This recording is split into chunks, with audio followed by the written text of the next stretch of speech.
ઉનાળા પહેલા સાબરકાંઠા જિલ્લાના ખેડૂતોને મોટી રાહત। 5 જળાશયોમાંથી પાણી છોડવાના આયોજનથી ખેડૂતોને સિંચાઈનો લાભ મળશે। રવિ સિઝનમાં 6 તાલુકાના 235 ગામોને 14,000 હેક્ટર વિસ્તારમાં સિંચાઈનો લાભ મળી રહ્યો છે। મહત્વનું છે કે ખેડૂત સલાહકાર સમિતિની માંગણીને લઈને રવિ સિઝનમાં ઘઉં અને બટેકાના પિયત માટે પાણી આપવા માટેનું આયોજન કર્યું હતું। આગામી માર્ચ મહિના સુધી સાબરકાંઠા જિલ્લાના 6 તાલુકામાં 235 ગામોમાં પણ 3 જળાશયોમાંથી પાણી અપાશે, જેને લઈને 14,000 હેક્ટરમાં ખેતીને લાભ થશે। કેટલીક વિસ્તારમાં સિંચાઈ માટે પાણી આપવાની શરૂઆત કરી દેવાઈ છે, જેમાં હદમતી, ખેડવા અને ગુહાઈ જળાશયમાંથી 5 પાણ આપવામાં આવશે, જ્યારે ધરોઈ, ડાબા કાંઠા નહેર અને હરણવાવ જળાશયમાં 6 પાણ આપવામાં આવશે।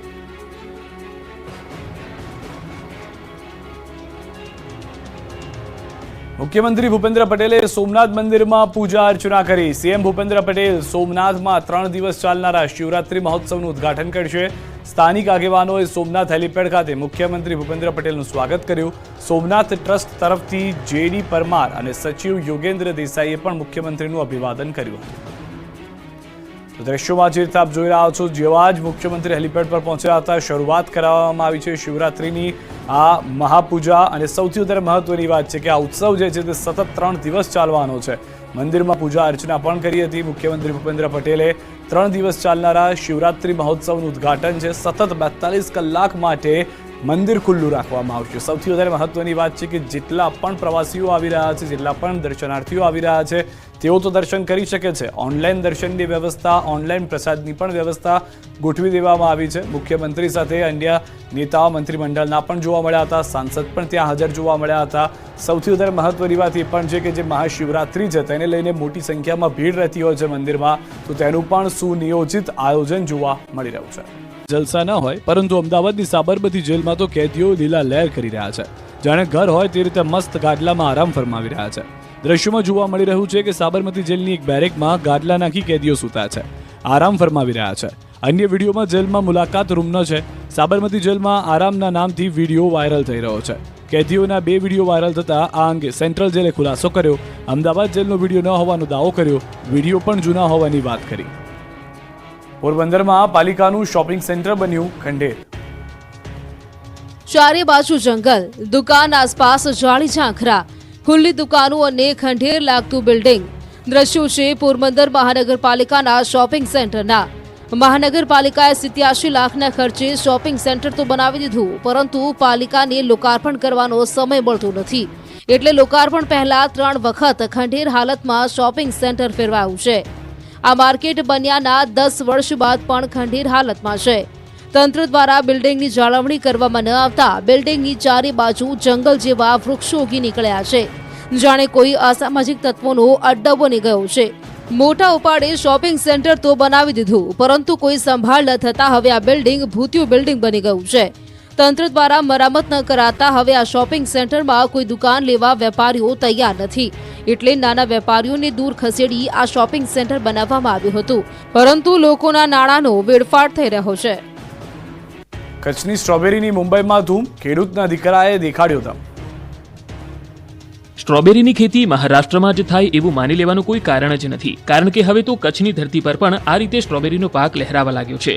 રણગણાતા કચ્છમાં નાજુક ગણાતી સ્ટ્રોબેરીની ખેતી કરવી એ લોઢાના ચણા ચાવવા જેવું છે, પરંતુ કચ્છના રેલડી ગામના હરેશ ઠક્કર છેલ્લા 5 વર્ષથી સ્ટ્રોબેરીની ખેતીમાં કમાલ કરી રહ્યા છે।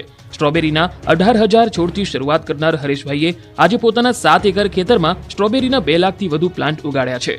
સરકાર તરફથી મળતી દરેક સહાયનો લાભ મેળવીને તેઓ સ્ટ્રોબેરીનું બમ્પર ઉત્પાદન મેળવી રહ્યા છે। સ્ટ્રોબેરીના એક ફળનું વજન તેમના દાવા પ્રમાણે 20 ગ્રામથી લઈને 100 ગ્રામ જેટલું હોય છે। રાજ્ય સરકાર તરફથી સ્ટ્રોબેરીની સફળ ખેતી બદલ તેઓને સરદાર પટેલ એવોર્ડથી પણ સન્માનિત કરાયા છે। કાર્યકરના ફોટાથી સાંસદે બનાવી મોદી શાહની અનોખી ફોટો ફ્રેમ। પ્રધાનમંત્રી નરેન્દ્ર મોદી અને ગૃહમંત્રી અમિત શાહની આ અનોખી ફોટો ફ્રેમ દૂરથી જુઓ તો લાગી કે સામાન્ય તસવીર છે, પરંતુ જો નજીક જઈને જુઓ તો ભાજપના 4000 કાર્યકરો દ્રશ્યમાન થાય। આ ફ્રેમમાં 1-2 નહીં, પરંતુ મહેસાણા જિલ્લાના 4000 કાર્યકરોની તસવીરો અંકિત થયેલી છે। રાજ્યસભા સાંસદ મયંક નાયકે એક કાર્યકર કાયમી માટે યાદ રહે એ માટે આ ખાસ યાદગાર ફોટો ફ્રેમ તૈયાર કરી। સૌથી પહેલા સાંસદ નાયકે ભાજપને જીતાડવા માટે રાત દિવસ મહેનત કરતા 4000 જેટલા કાર્યકરોના ફોટોગ્રાફ ભેગા કર્યા। બાદમાં આ ખાસ ફ્રેમ બનાવડાવી, જેમાં મુખ્ય તસવીરમાં પ્રધાનમંત્રી અને ગૃહમંત્રી રહે અને 4000 કાર્યકરોને પણ સમાવી લેવાય એવી આ ફ્રેમ બનાવી। રાજકોટમાં સમૂહ લગ્નના નામે ઠગનાર વધુ 2 આરોપી ઝડપાયા, સાંસદને પણ ફસાવ્યા હતા. રાજકોટમાં સમૂહ લગ્નના નામે ઠગનાર વધુ એક આયોજક ઝડપાયો છે. દિલીપ ગિરધરલાલ વરસડા નામના આયોજકને પોલીસે પકડી પાડ્યો. પ્રદ્યુમનનગર પોલીસે મોડી રાત્રે આરોપીને પકડી પાડ્યો. અગાઉ પોલીસે લગ્ન ઠગાઈ કેસમાં 3 આરોપી પકડ્યા હતા. પોલીસે 6 આયોજકો સામે ફરિયાદ નોંધી, જેમાં દીપક હિરાણી, દીપક ગોહિલ અને મનીષ વિઠ્ઠલપરાની ધરપકડ કરી. પ્રાથમિક પૂછપરછમાં 4 આરોપીઓનું કહેવું છે કે તેમણે પોતાનું નામ રોશન કરવા માટે આવા કાર્યક્રમ યોજ્યા હતા. એટલું જ નહીં, બનાવ બાદ એટલે કે સમૂહ લગ્ન બાદ 4 આરોપીઓ આખી રાત મુખ્ય સૂત્રધાર ચંદ્રેશ શત્રુલાના સંપર્કમાં હતા, જે બાદ સવારે ચંદ્રેશ શત્રુલાએ ફોન સ્વિચ ઓફ કરી દીધા હોવાનું પૂછપરછમાં કબૂલ્યું. પોલીસના મતે આરોપીઓએ દરેક યુગલ પાસેથી 30,000 ઉઘરાવ્યા હતા. ઉપરાંત 50 કરતાં વધુ લોકોને જાનમાં લઈને આવ્યા હતા. તેની પાસેથી દરેક વ્યક્તિ દીઠ 100 રૂપિયા લીધા હતા. એટલું જ નહીં, દાતાઓ પાસેથી પણ રૂપિયા વસૂલ્યા હતા. હાલમાં આ કેસમાં મુખ્ય આરોપી ચંદ્રેશ શત્રુલાએ પૂર્વ સાંસદને પણ નહોતા છોડ્યા. પૂર્વ સાંસદ રમેશ ધડુક સાથે દીકરીઓને કરિયાવરમાં આપવાના નામે ઠગાઈ કરાઈ. પૂર્વ સાંસદ ધડુક પાસેથી 28 મિક્સર લઈ ગયો હતો. આ પહેલા પણ કરિયાવરના નામે વસ્તુઓ લઈ ગયા હતા. પૂર્વ સાંસદ ધડુકે પણ આવા ઠગબાજો સામે કડક પગલાં લેવાની માંગ કરી છે. અમદાવાદમાં મેચની જીત બાદની ઉજવણીમાં ભાલ ભૂરનાર 7 આરોપીને પોલીસે દબોચ્યા. અમદાવાદના ખોખરા વિસ્તારમાં પાકિસ્તાન સામેની મેચમાં ભારતની જીત બાદ ફટાકડા ફોડવા બાબતે મારામારી મુદ્દે પોલીસે 7 શખ્સોની ધરપકડ કરી છે. ફટાકડા ફોડતા વાહન ચાલક પર તણખો ઉડ્યો હતો, જેને લઈને બોલાચાલી બાદ બંને પક્ષના લોકો આમને સામને આવી ગયા હતા, જેમાં 2 વ્યક્તિને ઈજા પહોંચતા તાત્કાલિક સારવાર માટે હોસ્પિટલ ખસેડવામાં આવ્યા. જ્યારે પોલીસને જાણ કરતા પોલીસે ફરિયાદ નોંધી 7 આરોપીઓને ઝડપી લીધા. ત્યારે જીતની ઉજવણીમાં ભાન ભૂલી ખોખરા વિસ્તારના રોડ પર ફટાકડા ફોડવા ભારે પડી ગયા. મહત્વનું છે કે અનુપમ 3 રસ્તા પાસે આવેલ છબીલદાસની ચાલી પાસે ગોપીસિંહ નામનો વ્યક્તિ જાહેરમાં ફટાકડા ફોડી રહ્યો હતો. આ સમયે અલગ અલગ 2 એક્ટિવા પર રખિયાલ વિસ્તારમાં રહેતા શકીલ હસન કાજી અને તેના મિત્રો ત્યાંથી પસાર થયા હતા. ગોપીસિંહે ફટાકડા ફોડતા તેમના પર તણખો પડ્યો, જેથી બંને વચ્ચે ઉગ્ર બોલાચાલી બાદ મારામારી થઈ. સમગ્ર ઘટનાની જાણ પોલીસને થતાં પરિસ્થિતિ વણસે નહીં, તે માટે મોટી સંખ્યામાં પોલીસ કાફલો તૈનાત કરી દેવામાં આવ્યો. પોલીસે બંને પક્ષની વિરુદ્ધમાં ગુનો દાખલ કરીને વધુ તપાસ શરૂ કરી છે. શિવરાત્રીની સોમનાથમાં મહાતૈયારી, સતત 42 કલાક સુધી મંદિર ખુલ્લું રહેશે. સોમનાથ મહાદેવ મંદિરમાં મહાશિવરાત્રિની 2025ની ભવ્ય ઉજવણીની તૈયારીઓ શરૂ થઈ ગઈ છે. મંદિર 26 ફેબ્રુઆરીએ સવારે 4 વાગ્યાથી સતત 42 કલાક સુધી ભક્તો માટે ખુલ્લું રહેશે. સવારે 7 વાગ્યે પ્રાતઃ આરતી બાદ પાલખી યાત્રા નીકળશે. યજ્ઞશાળામાં લઘુરુદ્ર યજ્ઞ અને મહામૃત્યુંજય યજ્ઞનું આયોજન કરાયું છે. રાત્રે 4ની પ્રહરની મહાપૂજા અને મહાઆરતી યોજાશે. સવારે 8 વાગે સોમનાથ સમુદ્ર કિનારે હજારો ભક્તો માટે પાર્થિવ શિવલિંગ મહાપૂજાનું આયોજન કરવામાં આવ્યું છે. ભક્તોને દર્શન અને ગંગાજળ અભિષેકનો લાભ મળે તે માટે સવારે 8 થી 11 અને બપોરે 1 થી 5 વાગ્યા સુધી વિશેષ વ્યવસ્થા કરવામાં આવી છે. સકીર્તન ભવન ખાતે ધ્વજા પૂજા માટે વિશેષ વ્યવસ્થા કરાશે. સોમેશ્વર મહાપૂજાના સ્લોટ્સ બમણા કરવામાં આવ્યા. 26 ફેબ્રુઆરી સુધી સમુદ્ર દર્શન વોકવે પર સોમનાથ મહોત્સવમાં સાંસ્કૃતિક કાર્યક્રમો યોજાશે. ભક્તો માત્ર 25 રૂપિયામાં બિલ્વ પૂજા કરી શકશે. પોસ્ટ દ્વારા ભસ્મ, રુદ્રાક્ષ અને નમન પ્રસાદ મોકલવામાં આવશે. દિવ્યાંગ અને વૃદ્ધ ભક્તો માટે સ્વાગત કક્ષ ખાતે ગોલ્ફ કાર્ટ અને વ્હીલચેરની નિઃશુલ્ક સુવિધા ઉપલબ્ધ રહેશે. તો મંદિરમાં યાત્રીઓની વધતી સંખ્યાને અનુલક્ષીને લોકોની સુવિધા સચવાઈ રહે તેના માટે 3 દિવસ લાઇટ એન્ડ સાઉન્ડ શો બંધ રાખવામાં આવ્યો છે. મહાનગરપાલિકાનું બજેટ સત્ર શરૂ, વિદ્યાર્થીઓના પ્રશ્ને સત્તા પક્ષ અને વિપક્ષ વચ્ચે તડાફડી. અમદાવાદ મનપાના 2 દિવસીય બજેટ સત્રનો પ્રારંભ થયો. મેયર પ્રતિભાબેન જૈનની અધ્યક્ષતામાં સ્કૂલ બોર્ડના બજેટને લઈને ચર્ચાઓ કરવામાં આવી. સત્રમાં સત્તા પક્ષ અને વિપક્ષ આમને સામને આવ્યા. વિદ્યાર્થીઓના પ્રશ્ને સત્તા પક્ષ અને વિપક્ષની વચ્ચે તડાફડી થઈ. કોંગ્રેસ કાઉન્સિલર જગદીશ રાઠોડે શાળાઓના મુદ્દે મોટો આરોપ લગાવ્યો. તેમણે કહ્યું કે પૂર્વ અને પશ્ચિમની શાળાઓમાં ભેદભાવ કરવામાં આવે છે. બંને વિસ્તારોમાં ભોજન વિતરણ કરતી સંસ્થા અલગ છે, જેથી પશ્ચિમમાં સારી ગુણવત્તાનો ખોરાક અપાય છે, જ્યારે પૂર્વમાં બાળકો ખાઈ ન શકે તેવી નબળી ગુણવત્તાનો ખોરાક અપાય છે. સંજીવની દૂધ અંતર્ગત બાળકોને હજુ સુધી દૂધ મળતું નથી, તો સાથે ગણવેશની ગુણવત્તા પણ નબળી હોય છે. આ તરફ કોંગ્રેસના તમામ આક્ષેપો સ્ટેન્ડિંગ કમિટીના ચેરમેન દેવાંગ દાણીએ ફગાવ્યા. દૂધ અંગે કોઈ ફરિયાદ આવી નથી. આજે પણ સંજીવની દૂધ યોજના ચાલુ હોવાનો દાવો કર્યો. ખેડૂતોને મોદી સરકારે ભેટ આપી. દેશભરના કરોડો ખેડૂતોને નરેન્દ્ર મોદી સરકારે મોટી ભેટ આપી છે. પીએમ કિસાન સન્માન નિધિ યોજનાનો 19મો હપ્તો રિલીઝ થયો. પીએમ કિસાન સન્માન નિધિ યોજનાના 6 વર્ષ પૂર્ણ થતાં ગુજરાતમાં 66.65 લાખ ખેડૂતોને મળ્યા 18,800 કરોડ. યોજનામાં દેશના તમામ નાના ખેડૂતોના બેંક ખાતામાં વાર્ષિક 6,000ની સહાય અપાય છે. ત્યારે પીએમ કિસાન સન્માન નિધિ યોજનાનો 19મો હપ્તો રિલીઝ થયો. પીએમ સન્માન નિધિ દેશના 11 કરોડ ખેડૂત પરિવારને લાભ તરીકે આપવામાં આવે છે. 19મા હપ્તા અન્વયે 2200 કરોડની થઈ ફાળવણી. રાજ્યને 51.41 લાખ ખેડૂતોને 1148 કરોડની સહાય મળી. જરેલી ગાંધીનગર ખાતે કિસાન સન્માન સમારોહ યોજાયો. પીએમ મોદી વર્ચ્યુઅલી જોડાયા. સાથે મુખ્યમંત્રી ભૂપેન્દ્ર પટેલ, કૃષિમંત્રી રાઘવજી પટેલ, રાજ્યકક્ષાના મંત્રી બચુભાઈ ખાબડ રહ્યા હાજર. ગુજરાતીઓ 5 દિવસ આખરી ગરમીમાં શેકાવા તૈયાર રહેજો. ગુજરાતમાં ઉનાળાની ધગધગતી એન્ટ્રી થઈ ગઈ છે. ફેબ્રુઆરી માસમાં જ માથાફાડ ગરમી પડવા લાગી છે. જેવી માર્ચ મહિનામાં ગરમી પડે તેવી ગરમી અત્યારથી પડવા લાગતા ઘરે ઘરે પંખાની બદલે સીધા એસી શરૂ થવા લાગ્યા છે. આગામી દિવસોમાં તો સૂરજદેવ કોપાયમાન થવાના છે. 5 દિવસ પરસેવો છોડાવી દે તેવી આકરી ગરમી પડવાની છે. હવામાન વિભાગે ઉનાળાની એન્ટ્રી સાથે યલો એલર્ટ આપી દીધું છે. હવામાન વિભાગે આગાહી કરી છે કે હવે કાળઝાળ ગરમી માટે શેકાવા તૈયાર રહેજો. ગુજરાતના કાંઠા વિસ્તારમાં ગરમીનું યલો એલર્ટ અપાયું છે. કાંઠાના ભાગોમાં આખરી ગરમીનો અહેસાસ થશે. સૌરાષ્ટ્ર, કચ્છ અને દક્ષિણ ગુજરાતના દરિયાઈ વિસ્તારોમાં એલર્ટ અપાયું. આવતા દિવસોમાં પારો 2 થી 3 ડિગ્રી ઉંચકાઈ શકે.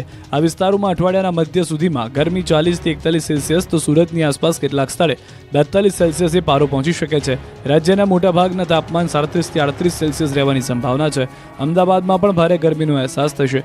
અમદાવાદમાં મહત્તમ તાપમાન 35 ડિગ્રી થઈ શકે તો બફારાથી પણ લોકો અકળાઈ જશે. અકળાવી નાખે એવા બફારાની સંભાવના છે. કાંઠા વિસ્તારમાં વધારે બફારાની આશંકા છે. એટલે ફેબ્રુઆરીનું અંતિમ અઠવાડિયું ગુજરાતવાસીઓને તપાવી દેશે. ઉનાળાની ગુજરાતમાં એન્ટ્રી સાથે જ હીટવેવની ચેતવણી આપી છે. તો હજુ ઉનાળાનું ટ્રેલર છે, ત્યારે માર્ચ, એપ્રિલ, મેમાં ઉનાળો કેટલો આકરો હશે એ વિચારો. અનોખો વિરોધ. સુરતના માંગરોળ તાલુકાના બોરિયા ગામની યુવતીની હત્યા બાદ લોકોમાં રોષ યથાવત છે. આદિવાસી સમાજ દ્વારા જંખવાવ ખાતે અનોખો વિરોધ કરવામાં આવ્યો. લોકોએ મોઢું, કાન અને આંખ પર હાથ મૂકી વિરોધ નોંધાવ્યો. આદિવાસી સમાજની દીકરી સાથે ઘટના બને ત્યારે કોઈ આગળ આવતું નથી. આવા આક્ષેપ સાથે લોકોએ યુવતીને ન્યાય મળે એ માટે શાંતિપૂર્ણ રીતે વિરોધ કર્યો. આરોપીને કડક સજા થાય એવી લોકોની માંગ છે. અનોખો વિરોધ નોંધાવી લોકોએ માંગ કરી કે દીકરીઓની સુરક્ષા પોલીસ કરે. રેલીની પોલીસની મંજૂરી નહીં મળતા આદિવાસી સમાજના અમુક આગેવાનો ભેગા થઈ શાંતિપૂર્ણ માહોલમાં વિરોધ કરી માંડવી પ્રાંત અધિકારીને આવેદનપત્ર આપ્યું. કર્મચારીઓએ ગાંધીનગર ગજવ્યું. હલ્લા બોલ કરતા પોલીસે કરી ઠીંગાઠોડી.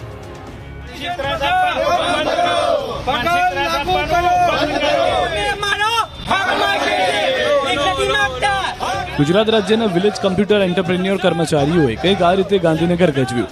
નારેબાજી અને હલ્લા બોલ કર્યા. પોસ્ટર સાથે વિરોધ અને પોલીસ સાથે ચકમકથી ગાંધીનગરનું વાતાવરણ ગરમાયું. વીસી કર્મચારીઓ પોતાની વિવિધ માંગણીઓને લઈને ગાંધીનગર સત્યાગ્રહ છાવણી ખાતે પહોંચ્યા. મોટી સંખ્યામાં કર્મચારીઓ ગાંધીનગર પહોંચી ધરણા પ્રદર્શન કર્યું. સરકાર દ્વારા અપાયેલી બાંહેધરીઓ પૂર્ણ ન થતા કર્મચારીઓ આંદોલનનો માર્ગ અપનાવ્યો અને પોતાની માંગ સાથે નારેબાજી કરી.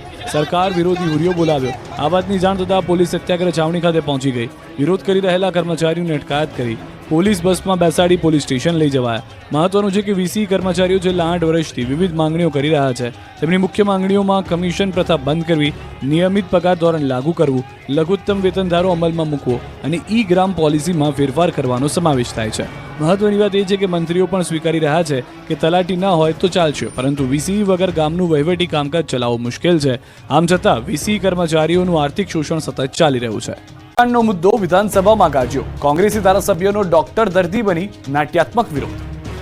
ગુજરાતના નાગરિકોના જીવ લેવાનું બંધ કરો, બંધ કરો, બંધ કરો, બંધીઓને છાવરવાનું બંધ કરો, બંધ કરો, બંધ કરો.